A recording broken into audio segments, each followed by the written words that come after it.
പഹൽഗാം ഭീകരാക്രമണത്തിൻ്റെ പശ്ചാത്തലത്തിലാണ് ഇന്ത്യൻ സേനകൾ പാകിസ്ഥാൻ്റെ അതിർത്തിക്കകത്തുള്ള ഭീകര ക്യാമ്പുകൾ തകർത്തതെങ്കിലും വെറും 14 ദിവസം കൊണ്ട് ഇങ്ങനെ ഒരു ആക്രമണം മുൻകൂട്ടി നിശ്ചയിച്ച് ഇന്ത്യൻ ആർമിക്ക് നടത്താൻ സാധിക്കുമായിരുന്നു. എന്തായാലും ഒരു കാര്യം ഉറപ്പാണ്, ഈ ഒരു വിഷയത്തിൽ മാത്രമല്ല വർഷങ്ങളായിട്ട് ഇന്ത്യക്ക് തലവേദനയായിക്കൊണ്ടിരിക്കുന്ന ഭീകര കേന്ദ്രങ്ങളെ നമ്മൾ മോണിറ്റർ ചെയ്യുന്നുണ്ട് എന്നുള്ളതാണ് വാസ്തവം. മനുഷ്യൻ അതിർത്തി കടന്നു ചെല്ലാതെ എങ്ങനെയാണ് നമ്മുടെ ശത്രു രാജ്യത്തിനകത്തുള്ള ക്യാമ്പുകൾ കൃത്യമായി നമ്മൾ കണ്ടെത്തുകയും അതിനെ ആക്രമിക്കുകയും ചെയ്തത്? ഈ ഒരു ആക്രമണത്തിന് ശേഷമുള്ള ബ്രീഫിംഗ് ഉണ്ടായിരുന്നല്ലോ, ഈ ബ്രീഫിങ്ങിൽ ചില ഉപഗ്രഹ ചിത്രങ്ങൾ കാണിക്കുന്നുണ്ടായിരുന്നു. സത്യത്തിൽ ഇന്ത്യയുടെ പല സാറ്റലൈറ്റുകൾ പാകിസ്ഥാൻ്റെ അതിർത്തിക്കകത്തുള്ള പല ലൊക്കേഷനുകളെയും സ്ട്രാറ്റജിക് ലൊക്കേഷനുകളുടെ ചിത്രങ്ങളും നമുക്ക് തരുന്നുണ്ട്. അത് പല വിധത്തിലാണ് നമുക്ക് തരുന്നത്. ഇങ്ങനെയാണ് നമ്മുടെ ബഹിരാകാശ നേട്ടങ്ങൾ നമുക്കൊരു മിലിറ്ററി അഡ്വാൻറ്റേജായി പ്രവർത്തിക്കുന്നത് എന്ന് നേരിട്ട് മനസ്സിലാക്കാൻ സാധിക്കും. അതുകൊണ്ട് തന്നെ ഇന്നത്തെ എപ്പിസോഡിൽ ഞാൻ നമ്മുടെ അതിർത്തി പ്രദേശത്തെ സംരക്ഷിക്കുന്ന സാറ്റലൈറ്റുകളുടെ ഒരു പ്രവർത്തന രീതിയെക്കുറിച്ചും അതെങ്ങനെ നമുക്കൊരു അഡ്വാൻറ്റേജ് തരുന്നു എന്നതിനെക്കുറിച്ചുമാണ് സംസാരിക്കുന്നത്. സത്യത്തിൽ ബഹിരാകാശത്ത് നിന്ന് നോക്കുമ്പോൾ ഭൂമിയിലുള്ള കാഴ്ച അതൊരു സിനിമ കാണുന്നത് പോലെയൊന്നുമല്ല. 500 കിലോമീറ്റർ മുകളിൽ മണിക്കൂറിൽ 27,000 കിലോമീറ്റർ വേഗതയിൽ സഞ്ചരിക്കുന്ന ഒരു ഉപഗ്രഹത്തിലിരുന്നു കൊണ്ട് താഴേക്ക് നോക്കുകയാണെന്ന് കരുതുക. താഴെ ലോകത്തിലെ ഏറ്റവും സംഘർഷഭരിതമായ സൈനികവൽക്കരിക്കപ്പെട്ട നിയന്ത്രണ രേഖയുണ്ട്. അവിടെ താഴ്വരകളിലോ ടാർപോളിനുകൾക്ക് അടിയിലോ എന്തിന് സ്കൂളുകളിലോ മറ്റ് കെട്ടിടങ്ങളിലോ പോലുമോ ഭീകരർ ക്യാമ്പുകൾ ഒളിപ്പിച്ചിട്ടുണ്ടായിരിക്കണം. ഇവയെ ബഹിരാകാശത്ത് നിന്ന് കണ്ടെത്തുക എന്ന് പറയുന്ന അത്ര എളുപ്പമുള്ള കാര്യമല്ല. ഇന്ത്യയുടെ കാർട്ടോസാറ്റ് എന്ന് പറയുന്ന സാറ്റലൈറ്റ് ചിത്രങ്ങൾ എടുക്കാനും റിസാറ്റ് രാത്രിയിലും മേഘങ്ങളിലൂടെയുമൊക്കെ കാണാൻ കഴിയുന്ന റഡാറും ഉപയോഗിച്ച് ചിത്രങ്ങൾ എടുക്കുകയും എമിസാറ്റ് ഇലക്ട്രോണിക് സിഗ്നലുകളെ പിടിച്ചെടുക്കുകയും ചെയ്യുന്ന 3 ടൈപ്പ് ഉപഗ്രഹങ്ങളാണ്. ഇവയെപ്പോലെയുള്ള ഉപഗ്രഹങ്ങൾക്ക് പാക് അധിനിവേശ കാശ്മീരിലെ നീക്കങ്ങൾ നിരീക്ഷിക്കാൻ കഴിയും. എന്നാൽ ഇവ നൽകുന്ന വിവരങ്ങൾ പൂർണ്ണമായിട്ടുള്ള തത്സമയ ദൃശ്യമല്ല, മറിച്ച് ചില സൂചനകളും പാറ്റേണുകളും ഒക്കെയാണ്. ഒരു പുതിയ ഹീറ്റ് സോഴ്സിൻ്റെ ഒരു ഒറിജിൻ കണ്ടെത്തുക, അല്ലെങ്കിൽ എക്സ്ട്രാ വന്ന ഒരു ടെൻറ്റ് ശ്രദ്ധിക്കുക, അതും അല്ലെങ്കിൽ മണ്ണിൻ്റെ ഘടനയിലെ മാറ്റം. ഈ സൂചനകളെ വിശകലനം ചെയ്ത് മറ്റ് രഹസ്യാന്വേഷണ വിവരങ്ങളുമായി ചേർത്ത് വായിച്ചാണ് നമുക്കൊരു നിഗമനത്തിലെത്താൻ പറ്റുന്നത്. അതിനാൽ ഉപഗ്രഹങ്ങൾ ചിലപ്പോൾ വിവരങ്ങൾ നൽകിയിട്ടുണ്ടാകും, പക്ഷേ അതൊരു ഭീകര ക്യാമ്പ് തന്നെയാണോ എന്ന് ഉറപ്പിക്കാനും രാഷ്ട്രീയപരമായിട്ടുള്ള കാരണങ്ങളാൽ നടപടിയെടുക്കാനും ഒക്കെ തന്നെ കാലതാമസം ഉണ്ടാവാറുണ്ട്. ഉപഗ്രഹങ്ങളെന്ന് പറയുന്നത് അത്ഭുതകരമായിട്ടുള്ള പ്രവർത്തനമൊന്നും കാണിക്കാൻ പറ്റുന്ന ഒന്നല്ല.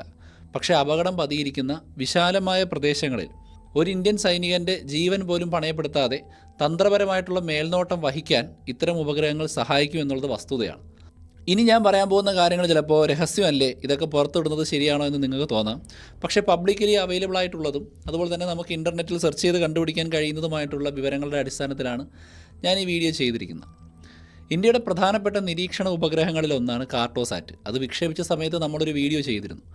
ആകാശത്തിലെ ഇന്ത്യൻ കണ്ണെന്നാണ് കാർട്ടോസാറ്റിനെ വിളിക്കുക. ഇത് ഭൂമിയിലെ വളരെ ചെറിയ വസ്തുക്കളെ പോലും തിരിച്ചറിയാൻ ശേഷിയുള്ളൊരു ഉപഗ്രഹമാണ്. ഉദാഹരണത്തിന് കാർട്ടോസാറ്റ് 2C എന്ന ഉപഗ്രഹത്തിന് 25 സെൻറ്റിമീറ്ററിൽ താഴെ വലിപ്പമുള്ള വസ്തുക്കളെ വരെ ഡിഫറൻഷ്യേറ്റ് ചെയ്ത് തിരിച്ചറിയാനുള്ള ശേഷിയുണ്ട്. അതായത് സൈനിക ട്രക്കുകൾ, ടെമ്പററി ടെൻറ്റുകൾ, ഫ്യൂവൽ ബാരലുകൾ, എന്തിന് ഈ നിഴലുകൾ പോലും അതിന് പകർത്താൻ സാധിക്കും ആളുകളുടെ. എന്നാൽ എല്ലാ ദിവസവും ഒരേ സമയം ഒരു പ്രത്യേക പ്രദേശത്തിന് മുകളിലൂടെയാണ് ഈ ഒരു സാറ്റലൈറ്റ് കടന്നു പോകുന്നത്. അതുകൊണ്ട് തന്നെ സ്ഥിരമായി പകൽ വെളിച്ചത്തിൽ ചിത്രങ്ങൾ എടുത്തിട്ട് തൊട്ട് മുൻപ് കടന്നുപോയ സമയത്തുള്ള ചിത്രവുമായി താരതമ്യം ചെയ്യാനും ആ ചിത്രത്തിലുണ്ടാകുന്ന മാറ്റങ്ങൾ കണ്ടെത്താനുമാണ് ഈ ഒരു സാറ്റലൈറ്റ് സഹായിക്കുക. ഒരു പുതിയ ടെൻറ്റ് പ്രത്യക്ഷപ്പെട്ടാലോ ഒരു സ്ഥലത്തിട്ടിരിക്കുന്ന വാഹനങ്ങളുടെ എണ്ണം അപ്രതീക്ഷിതമായിട്ടുള്ള സംശയകരമായ രീതിയിൽ കൂടിയാലോ കാർട്ടോസാറ്റ് അത് കണ്ടെത്തുകയും മറ്റു ഉപഗ്രഹങ്ങളിൽ നിന്നുള്ള ഹീറ്റ് സിഗ്നേച്ചറുകളുടെയും സിഗ്നലുകളുടെയും വിവരങ്ങളുടെ അടിസ്ഥാനങ്ങൾ ചേർത്ത് വെച്ച് അതൊരു സാധാ ടെൻറ്റാണോ അതോ ഭീകരരുടെ ഒളിത്താവളമാണോ എന്ന് വിലയിരുത്തുകയും ചെയ്യാറുണ്ട്. 2019 ബാലാകോട്ട് ആക്രമണത്തിന് ശേഷം ഈ ആക്രമണം ഇന്ത്യൻ സേന നടത്തിയതിൻ്റെ ഫലം സ്ഥിരീകരിക്കാൻ സഹായിച്ചത് കാർട്ടോസാറ്റ് എടുത്ത ചിത്രങ്ങളായിരുന്നു. അതായിരുന്നു തെളിവ്. കെട്ടിടങ്ങൾക്ക് സംഭവിച്ച നാശനഷ്ടങ്ങൾ, അതുപോലെ തന്നെ അവിടെ ആക്രമണത്തിൽ നഷ്ടപ്പെട്ട ഹീറ്റ് സിഗ്നേച്ചറുകൾ എന്നിവയെല്ലാം നമ്മൾ ഇതിലൂടെ മനസ്സിലാക്കിയെടുക്കുകയും നമ്മുടെ സൈനികപരമായ ആവശ്യങ്ങൾക്ക് മാത്രമല്ല നയതന്ത്രപരമായിട്ട് ലോകത്തിന് മുന്നിൽ തെളിവ് കൊടുക്കാനും ഇത്തരം ചിത്രങ്ങളാണ് ഇന്ത്യ ഉപയോഗിച്ചിരുന്നത്. എന്നാൽ കാർട്ടോസാറ്റിന് അതിൻ്റേതായ പരിമിതികളുണ്ട്. ഏതൊരു സാധാരണ ക്യാമറയും പോലെയാണ് ഇത് പ്രവർത്തിക്കുക. അതുകൊണ്ട് ഈ സാറ്റലൈറ്റിൻ്റെ താഴെ നമ്മൾ നോക്കുന്ന സ്ഥലത്തിൻ്റെ ഭാഗത്ത് മേഘങ്ങളോ മൂടൽമഞ്ഞോ ഉണ്ടെങ്കിൽ, അല്ലെങ്കിൽ രാത്രിയിലാണ് ഫോട്ടോ എടുക്കാൻ ഉദ്ദേശിക്കുന്നതെങ്കിൽ ഈ ഒരു സാറ്റലൈറ്റിന് കാഴ്ചയുണ്ടാവില്ല. കാശ്മീരൊക്കെ തന്നെ എപ്പോഴും മേഘാവൃതമായിട്ടുള്ളൊരു പ്രദേശമായതുകൊണ്ട് ഇത് വലിയ വെല്ലുവിളിയാണ്. ഈ സാഹചര്യത്തിലാണ് ഇന്ത്യ അടുത്ത മറ്റൊരു കണ്ണിനെ വിക്ഷേപിച്ചിരിക്കുന്നത്. അത് റിസാറ്റ് എന്ന് പറയുന്നൊരു ഉപഗ്രഹമാണ്.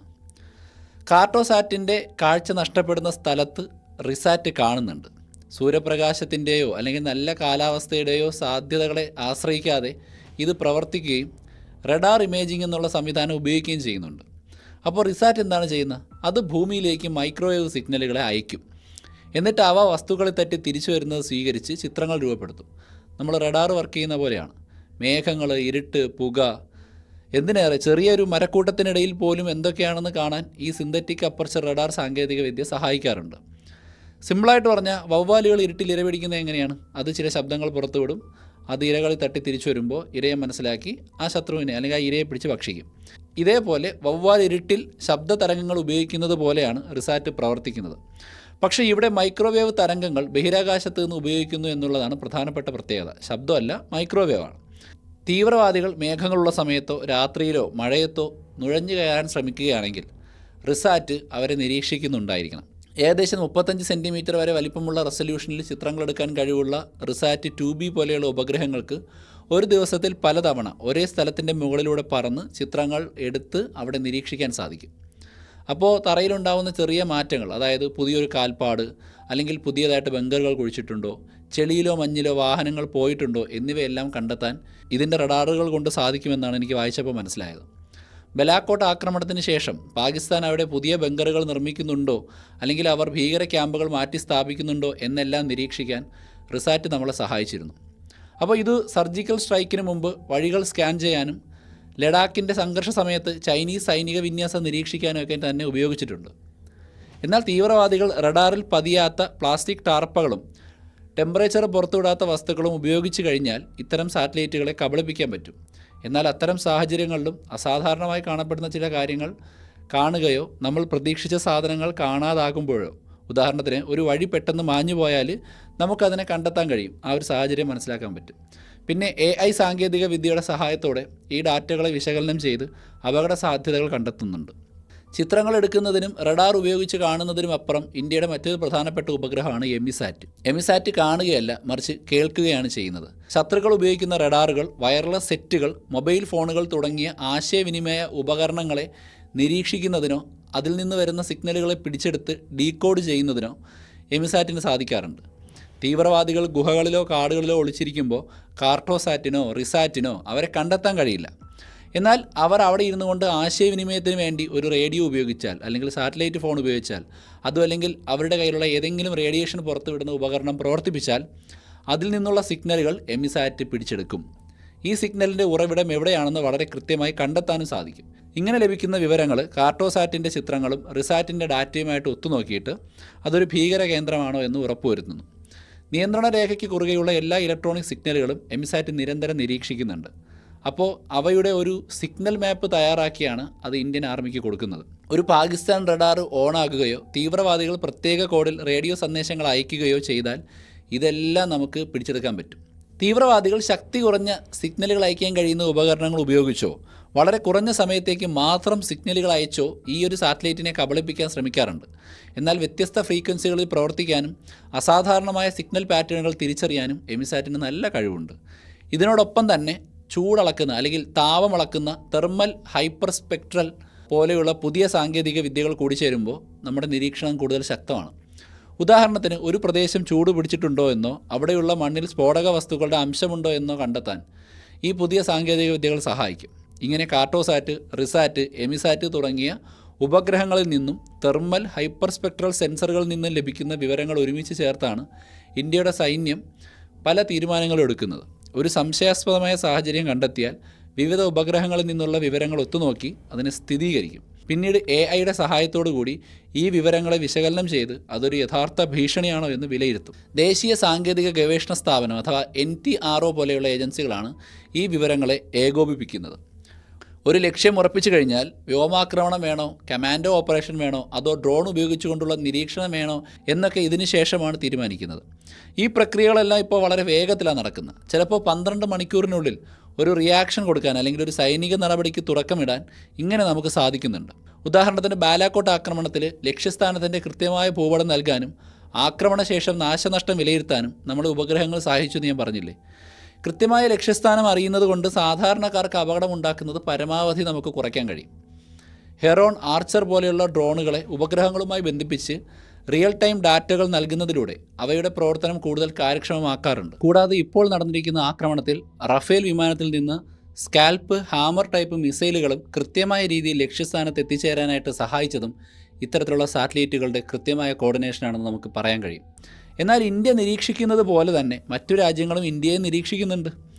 പാകിസ്ഥാൻ ചൈനീസ് ഉപഗ്രഹങ്ങളുടെ സഹായത്തോടു കൂടിയും സ്വകാര്യ കമ്പനികളുടെ സഹായത്തോടു കൂടിയുമുള്ള ചിത്രങ്ങൾ ഉപയോഗിക്കാറുണ്ട്. അങ്ങനെ നമ്മുടെ നിരീക്ഷണത്തെ പ്രതിരോധിക്കാൻ ഉപഗ്രഹങ്ങൾ കടന്നു പോകാത്ത സമയം നോക്കി സൈനിക നീക്കങ്ങൾ നടത്തുക, വ്യാജ ടെൻറ്റുകളും ടാങ്കുകളും സ്ഥാപിക്കുക, റഡാറിൽ പതിയാത്ത വസ്തുക്കൾ ഉപയോഗിക്കുക തുടങ്ങിയ തന്ത്രങ്ങൾ പ്രയോഗിക്കാറുണ്ട്.